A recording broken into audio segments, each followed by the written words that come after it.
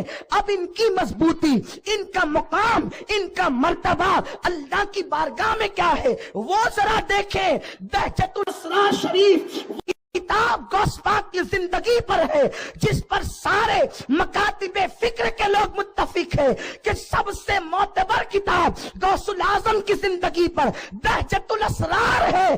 غوث پاک اس میں فرماتے ہیں کہ جب میں بھوکا ہوتا ہوں اور بھوک کی وجہ سے میرا نفس کو کچل دیتا ہوں، تو میرا اللہ کہتا ہے عبد القادر میں تجھے اپنی قسم دیتا ہوں، تجھے میری قسم کھا لے تو اللہ اکبر، میرے غوث کی شان اللہ کی بارگاہ میں اتنی بلند ہے کہ جب وہ بھوکے ہو تو اللہ قسمیں دے کر کہے عبد القادر تجھے میری قسم کھا لے۔ اسی کو حضور سیدی اعلی حضرت کہتے ہیں قسمیں دے دے کے کھلاتا ہے پلاتا ہے تجھے، قسمیں دے دے کے کھلاتا ہے پلاتا ہے تجھے، پیارا اللہ ہے تیرا، چاہنے والا تیرا۔ غوث پاک فرماتے ہیں بہجت الاسرار شریف سب سے مستند ترین کتاب ان کی حیات پر، فرماتے ہیں ایک دور وہ تھا، سنے میرے غوث کی شان کیا ہے، فرماتے ہیں ایک دور وہ تھا کہ جب میں کعبے کا طواف کرنے کے لیے مشتاق رہتا تھا، مجھے شوق تھا کہ موقع ملے تو کعبے کا طواف کروں۔ اب اللہ نے مجھے وہ مرتبے عطا کر دیے ہیں کہ کعبہ خود آ کر کے میرا طواف کرتا ہے۔ اسی کو فرماتے ہیں سارے اقطاب جہاں کرتے ہیں کعبے کا طواف، کعبہ کرتا ہے طواف در والا تیرا۔ نعرہ تکبیر، یہ غوث الاعظم کی شان ہے، سبحان اللہ، یہ غوث پاک کا مقام ہے۔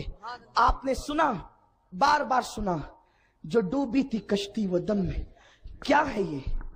دیکھو اللہ اپنے ولیوں کو یہ طاقت دیتا ہے، وہ کم باذن اللہ کہیں تو مردے زندہ ہو جائیں، یہ طاقت ہے۔ سلطان صلاح الدین ایوبی پہ دنیا ناز کرتے ہیں، یہ غوث پاک کے مریدین میں سلطان صلاح الدین ایوبی، یہ پیری مریدی آج سے نہیں، سرکار علیہ السلام کے دور سے اس کی ایک صورت تھی جو آج تک چلی آ رہی ہے۔ سلطان صلاح الدین ایوبی کا جو خاندان تھا، بعض لوگوں نے لکھا ہے کہ وہ کرد تھے، کرد، اور یہ جو کرد خاندان تھا آج بھی یہ عراق کی سرزمین پہ موجود ہے۔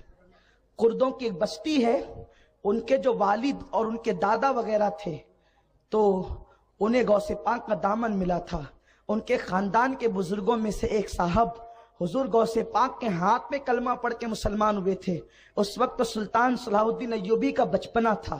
بات یہ ہوئی تھی، توجہ فرمائیں، دین کی خدمت کیسے ہوتی ہے، دین کی تبلیغ کیسے ہوتی ہے۔ ایک عیسائی عالم سرکار غوث الاعظم دستگیر کی بارگاہ میں آیا اور آ کر کے کہتا ہے عبد القادر صاحب، میں جو ہے ایک حدیث کو بار بار سنتا رہتا ہوں اور مجھے وہ حدیث پر کلام ہے۔ میرے غوث نے کہا کیا؟ کہا کہ آپ کے رسول نے فرمایا علماء امتی کانبیاء بنی اسرائیل، علماء امتی کانبیاء بنی اسرائیل، میری امت کے علماء ربانی جین بنی اسرائیل کے انبیاء کی طرح ہیں۔ علماء، یہ جو علماء ہے، اس حدیث میں علماء سے مراد علماء ربانی جین ہے، اور علماء ربانی جین کا مطلب وہ ہے کہ جنہیں دیکھو تو خدا یاد آ جائے، اور ہم ان کو اپنی زبان اور اصطلاح میں ولی کہتے ہیں۔ ورنہ آپ یہ نہ سمجھے کہ ہر 7-8 سال پڑا ہوا جو ہے وہ انبیاء بنی اسرائیل کی جو ہے وہ مثال پیش کر سکتا ہو۔ ورنہ آپ جا کر کے کسی بھی مولوی صاحب کے پاس بیٹھ جائیں گے تو پہلی بات تو سند حدیث ہی پتہ نہیں ہوگی، اور خدا جانے پھر اس پر کتنے تذکرے اور تبصرے ہوں گے، ورنہ پھر لوگوں کو موقع بھی ملے گا کہ نبی ہماری مثل اور ہماری مثل۔ یہ وہ لوگ ہیں جن کی پہچان ہے انما یخشی اللہ من عبادہ العلماء۔ علماء وہ ہیں جو اللہ سے ڈرنے والے، ان کے قدم اٹھتے ہیں تو ان کے جسم لرزتے ہیں۔ کل ملا کر کے یہ میں اس پہ بہت تفسیرہ نہیں کرتا، اس پر جو دلیلیں ہیں مولانا پیش کر دیں گے، آپ کے درمیان رہتے ہیں ہمارے مولانا غفران صاحب، حدیثیں، اور یہ جو میں بات پیش کروں اپنی طرف سے نہیں، اس کو لکھا ہے حجت الاسلام امام محمد غزالی رحمت اللہ علیہ نے، کہ علماء سے مراد کون لوگ ہیں، یہ وہی لوگ ہیں، اور انہی کے لیے ہے نا جس نے ان سے مصافحہ کیا، اس نے گویا رسول اللہ سے مصافحہ، یہ وہ لوگ ہیں، ہم لوگ نہیں ہیں۔ جو علماء کی بات کی جاتی ہے، ہم لوگ ان کی جوتیوں کی خاک نہیں ہیں، ان کے ناقل ہیں۔ ورنہ آپ سوچیں گے کہ جس کے آگے مولانا کا ٹائٹل لگ گیا اب وہ یہ سب کام کرے گا، نہیں، وہ لوگ ہیں، بلکہ وہ تو مولانا کہلاتے بھی نہیں ہیں اور ہوتے ہیں مولانا، قربان ان کی شان کیا ہوتی ہے، اللہ اکبر۔ وہ ہے جن کے رتبے ہیں سوا ان کو۔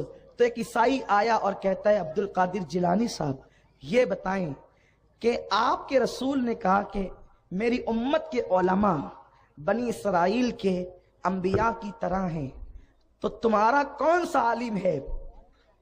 کیونکہ میں عیسیٰ علیہ السلام کا ماننے والا ہوں، اور عیسیٰ علیہ السلام مردوں کو زندہ کرتے تھے، تو تمہاری جماعت میں کون سا عالم ہے جو مردوں کو زندہ کر سکتا ہے؟ فرمایا دیکھ، مجھے دعویٰ تو نہیں ہے علم کا، البتہ میں اپنے نبی کا غلام ہوں، تو کسی قبرستان میں لے چل اور تیری طبیعت جہاں چاہے، پھر دیکھ اللہ کی قدرت۔ اس نے کہا کہ ٹھیک ہے۔ تو ایک بہت پرانے قبرستان میں علامہ فیض احمد اویسی علیہ رحمٰن نے تحقیق فرمائی کہ کم و بیش اس قبر کو ہزاروں سال بیت چکے تھے، اور اس کے نشانات جو ہیں وہ ہلکے سے تھے، باقی نشان قبر بھی مٹ چکا تھا۔ وہاں پر لے کر کے کھڑا ہوا، اور جب لے کر کے وہاں وہ کھڑا ہوا کہا کہ یہ قبر لگتی ہے؟ ہاں لگتی ہے، اس کا مردہ آپ زندہ کریں۔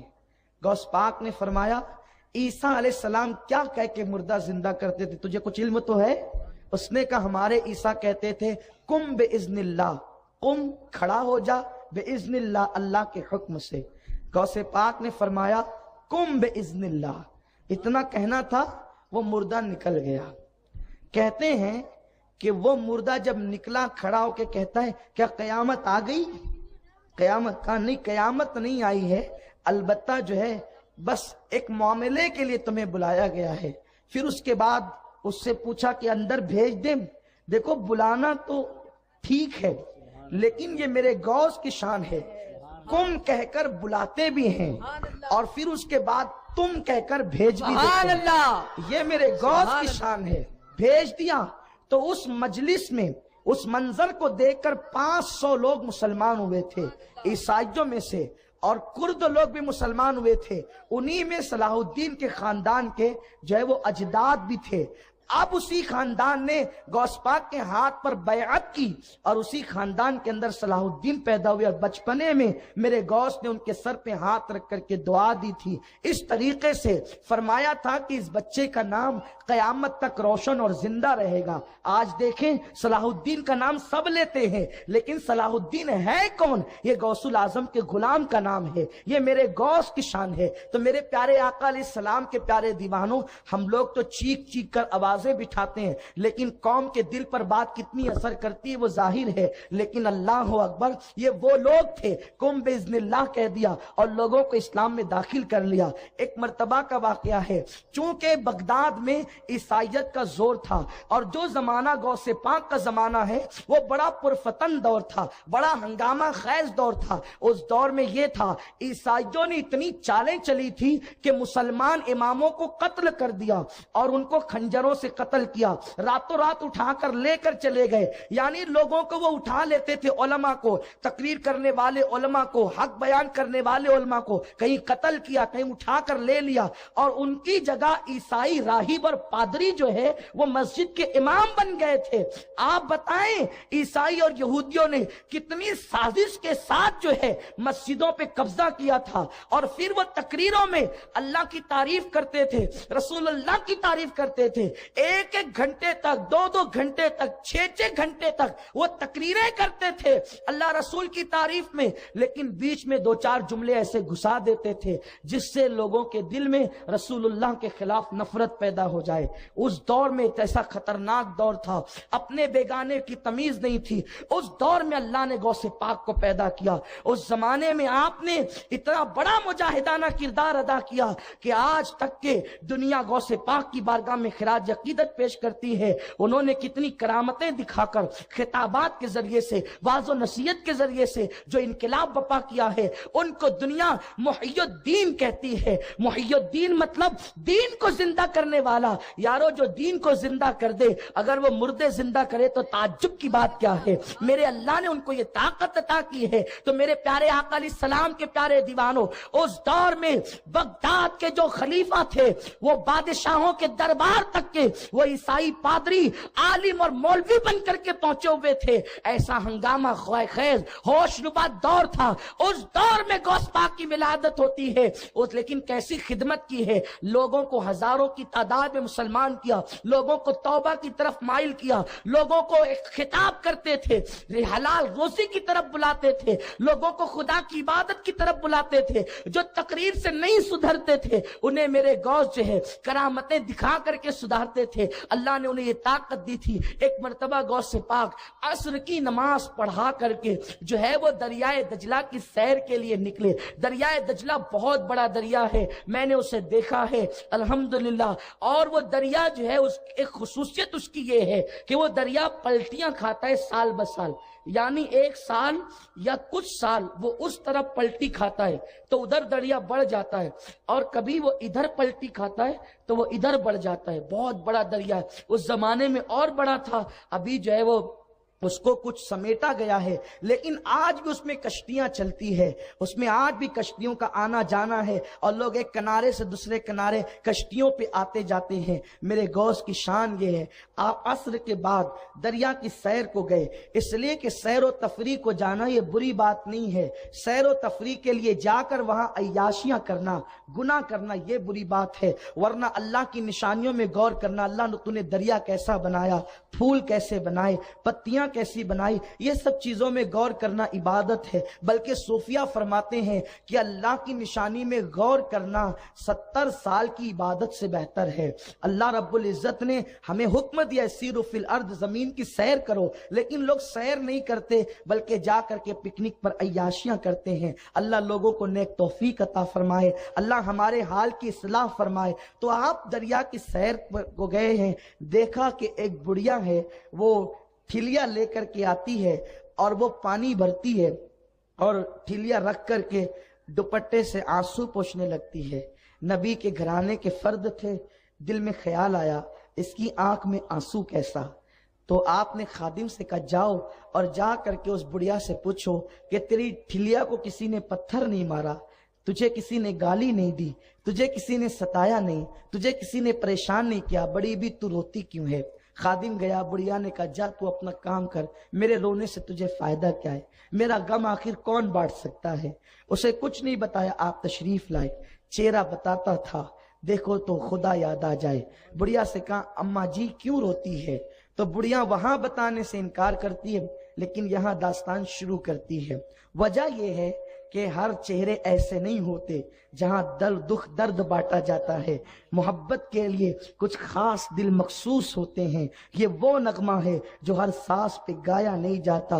لوگوں کو غموں کی داستان سننا اچھا لگتا ہے, رو کے سنا, ہنس کے اڑا دیا, لیکن کچھ چہرے ایسے ہیں جو خدا کی یاد دلاتے ہیں. طبرانی کی روایت ہے, میرے آقا فرماتے ہیں میری امت کے وہ چہرے جو نورانی ہے ان سے دنیا اور آخرت کی حاجتیں مانگا کرو, ضرور پاؤں گے, کیونکہ اللہ نے میری رحمت کا حصہ ان کے اندر رکھ دیا ہے. اب بتائیں, حضور خود کہتے ہیں کہ مانگو, اور کوئی اگر یہ کہے کہ نہ مانگو تو ہم حضور کی سنیں یا کسی اور کی سنیں؟ یہ بات تو نہیں ہو سکتی. ہم نے کلمہ حضور کا پڑھا ہے, کلمہ محمد رسول اللہ پڑھا ہے, اب ہم کسی کی بھی بات کیسے مان لیں؟ نہیں, ہمارے لیے وہی معیار ہے جو رسول اللہ کا فرمان ہے. جو حضور کی بولی بولے وہ اپنا ہے, جو حضور کے خلاف بولی بولے پھر وہ کسی شہر کا ہو, کسی ملک کا ہو, کسی علاقے کا ہو, ہم نہیں مانتے. مکے والا ہے ابو لہب ہے, حضور کے خلاف بول رہا ہے تو جوتے کی نوک پر ہے. حبشہ والا بلال ہے, اپنا آقا ہے, کیونکہ وہ حضور کی بولی بول رہے ہیں. بات بولی سے سمجھ میں آتی ہے, دل کے احوال بولی سے پتا چلتے ہیں. تو بڑھیا نے چہرہ دیکھا کہ یہاں پر غم ہلکا ہو سکتا ہے. کہا کہ بات یہ ہے کہ میں رونے کی وجہ, مجھے میری ٹھلیا کو کسی نے پتھر نہیں مارا, مجھے کسی نے گالی نہیں دی, کسی نے ستایا نہیں, لیکن بات یہ ہے او میرے مونس کہ میرا ایک لوتا بیٹا تھا اور میں اس وقت بیوہ ہو گئی تھی جس وقت وہ میرا بیٹا میری گود میں تھا, اور میں اسی کو پالتی تھی اور بے وگی کا داغ دھلتی تھی. تمنا یہ تھی کہ جب میرا بیٹا جوان ہوگا تو اس وقت میں اس کی شادی رچاؤں گی. وہ بڑھیا ہے مذہب کے اعتبار سے عیسائی, ابھی بھی وہ عیسائی ہے, شادی رچاؤں گی, بڑی دھوم دھام کروں گی. اور ظاہر سی بات ہے کہ عیسائی کیا دھوم دھام کر سکتے تھے وہ آپ اچھی طرح جان سکتے ہیں. تو بڑھیا سے سنا پھر کیا ہوا. کہا میں لے گئی اور بارات کو دجلہ کے اس پار اور دلہن کو بٹھا کر کے لائی اور بڑی شان سے لائی. میں خود بھی بارات میں شریک تھی. ہوا یوں کہ میں کشتی کنارے پر آئی, ساحل پر آئی, دریا کے کنارے پر, اور اس کے بعد جب دریا کے کنارے کشتی آئی تو میں اتری اور میرے ساتھ چند باراتی اترے. ابھی کچھ لوگ اترے ہی تھے کہ اچانک پھر ایک ہوا آئی اور ہوا نے کشتی کو پیچھے ڈھکیل دیا اور پھر وہ کشتی بیچ دریا میں گئی اور ماں کی آنکھوں کے سامنے بیٹا, بہو, جو ابھی دولہا اور دلہن تھے اور بارات میں جتنے لوگ موجود تھے چند اترنے کے سوا, وہ سب کے سب دریا کے بیچ جو ہے وہ کشتی میرے سامنے ڈوبی. میں نے اپنی آنکھوں سے اپنی پہلے دن کی دلہن, بہو کو اور اپنے دولہا کو ڈوبتے ہوئے دیکھا ہے. جب بھی دجلہ پہ آتی ہوں تو میرے دل کو نشتر لگتے ہیں, وہی بارات جوان بیٹے کی یاد آتی ہے, وہی دھوم دھام مجھے یاد آتی ہے. یہ کہہ کے پھوٹ پھوٹ کر رونے لگی. میرے غوث نے کہا مائی صبر کر, اللہ تیرے لیے انتظام کرتا ہے. اس نے غصے میں اب دیکھا, اب صبر کی تلقین تو سب کر چکے, تمہیں بتا کر فائدہ بھی کیا ہونا تھا. آپ بھی صبر کی تلقین کرتے ہیں, بس یہ جملے کہنے تھے, دل پہ جا کے لگے. وہ خاندان ہی ایسا خاندان ہے کہ کسی کی آنکھ میں آنسو دیکھ نہیں سکتے. کہا ماں بس اب انتظار کر, اللہ کی قدرت دیکھ. ہاتھ اٹھا دیے, اللہ میرے رب, میرے پروردگار جو ہے اس کے لیے کشتی کو دوبارہ دریا سے نکال دے. ندا آئی, عبد القادر جانتے ہو کتنے برس ہوئے کشتی کو ڈوبے ہوئے؟ پوچھا نہیں مجھ سے. عرض کیا میرے اللہ تو ہی بتا دے. ارشاد ہوا کہ 12 برس ہو چکے ہیں. کشتی دریا میں گئی, ان کے جسموں کو مچھلیوں نے کھایا. جن مچھلیوں نے ان کے جسموں کو کھایا انہیں انسانوں نے کھایا, اور جو مچھلیاں انسانوں نے کھایا وہ غلاظت بن کر کے دریاؤں میں, صحراؤں میں ختم ہو چکے, یعنی کہ وجود ان کا ناپید ہو چکا ہے. عرض ہوتی ہے مولا سب کو مشکل ہے, تجھے مشکل کیا ہے؟ جو بغیر وجود کے کسی کو پیدا کر سکتا ہے, کیا وہ ڈوبی ہوئی کشتی نہیں نکال سکتا؟ ارشاد ہوا عبد القادر میرے بندے نہ مانگتا تو اچھا تھا. بس پھر جو مقام محبوبیت اللہ ولیوں کو دیتا ہے تو آپ نے اپنی چادر کی طرف ہاتھ بڑھائے, اور دوسری روایت ہے کہ اپنے جبے کی طرف ہاتھ بڑھایا, اور اس کے بعد کہتے اللہ اگر تو اس کشتی کو دریا سے نہیں نکالتا تو پھر تیرے عبد القادر کو یہ مقام محبوبیت کا حلہ زیب نہیں دیتا، آج اس کو ایسا اتاروں گا کہ پھر کبھی نہیں پہنوں گا۔ بس اتنا کہنا تھا کہ عبد القادر دیکھ میرے بندے میری قدرت کا کرشمہ۔ اور اس کے بعد میرے غوث نے دعا کی اور پھر ادھر وہ کشتی اسی طرح ظاہر ہوئی، وہ کشتی اسی طرح ظاہر ہوئی جیسے کہ وہ شان سے ڈوبی تھی۔ بڑھیا نے دیکھا، دنگ رہ گئی، اور اللہ اکبر، اس نے کہا یہ کیا ہے؟ کہا یہ میرے اللہ کی قدرت ہے، میرے رب کی قدرت ہے۔ کشتی کنارے پر آئی، بڑی بھی کو یقین نہیں آتا تھا یہ کیا ہے۔ بڑھیا نے بیٹے کو سینے سے لگایا، پھر کہنے لگی میں تو بڈھی ہو گئی، اب 12 سال جو ہے وہ گزر چکے، اب میں اپنے پوتا پوتی کو دیکھوں تو کیسے دیکھوں، بیٹے کی شان دیکھوں تو کیسے دیکھوں، کیونکہ اب تو میں جلدی مر جاؤں گی۔ میرے غوث نے کہا نہیں، تو نہیں مرے گی، تیری زندگی جب ختم ہونے والی تھی وہ 12 سال تک میں نے اور بڑھا دیا، یعنی جتنا تو دیکھ سکتی تھی وہ سب بڑھ گئی۔ تو وہ پورا خاندان مسلمان ہوا تو اس دولہے کو دنیا نے شاہ دولہ کے نام سے جانا، اور شاہ دولہ مسلمان ہوئے، غوث پاک کے خلیفہ ہوئے، اور گجرات کی سرزمین پر ان کا مزار موجود ہے سرکار غوث الاعظم کے۔ اور ہم ہندوستانیوں کی قسمت بھی بڑی عجیب ہے کہ وہ شاہ دولہ بھی ہندوستان آ گئے، غوث پاک کے خلفاء میں ہم اللہ کی نشانی بن کر۔ یہ وہ لوگ ہیں، یہ ہے غوث الاعظم دستگیر۔ آپ سوچتے ہیں یہ کیا ہے، یہ کیا ہے؟ یہ اللہ کی قدرت ہے۔ اللہ جس کو جو چاہے مرتبے عطا کرتا ہے، اللہ جس کو جو چاہتا ہے شان عطا